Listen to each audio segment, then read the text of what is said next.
Nabi kata mintalah doa kepada Allah. Allah sentiasa akan makbulkan doa itu malam yad'u bi ismin, selagi mana hang tidak minta benda dosa. Minta benda dosa, minta ya Allah aku nak pergi rompak bank ni, permudahkan urusan aku. Itu benda dosa. Ada orang minta, dia nak buat benda tak elok, dia minta Tuhan tolong dia. Itu yad'u bi ismin, minta benda dosa. Yang ni Nabi kata jangan duk buat.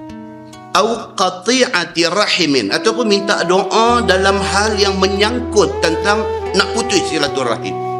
Minta ya Allah ya Tuhan, aku minta lah, aku tak mau nak berjeremuh, nak bertembung dengan abang aku ni. Itu memutuskan silaturahim. Kita ada sikit clash dengan dia, minta dekat Tuhan, minta ya Allah, minta tolong jangan bagi aku tersampak dengan abang aku ni, aku tak suka dia. Itu doa memutuskan silaturahim. Nabi kata jangan minta dekat Tuhan. Malam yasta'jil.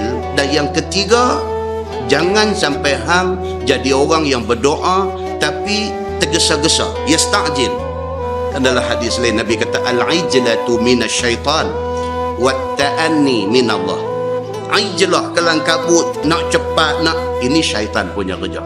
Nabi kata wa ta'anni minallah, tapi tenang, tenteram, slow and steady, itu daripada Allah.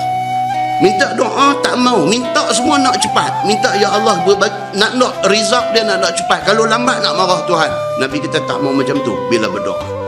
Dan Nabi sebut lagu tu, sahabat jadi tak apa clear. Sahabat kata ya Rasulullah, man isti'jal. Sahabat kata yang kata tergesa-gesa, yang kata nak cepat, apa maksudnya itu?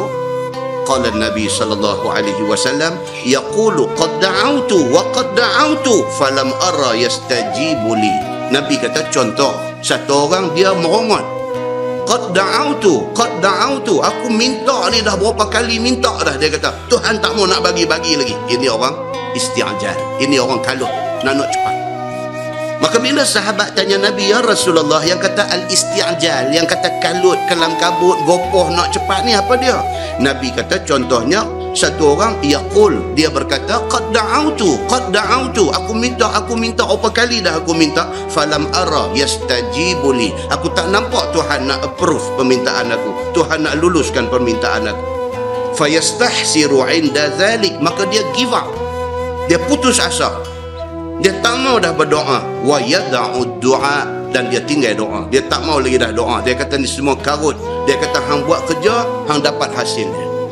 Doa-doa ni semua karut, aku dah minta apa lama dah tak ada. Betul-betul dia kata kita mau buat kerja, ya buat kerja Tuhan bagi, tak payah doa. Dia damai satu macam punya pendirian. Nabi kata tak mau macam ni.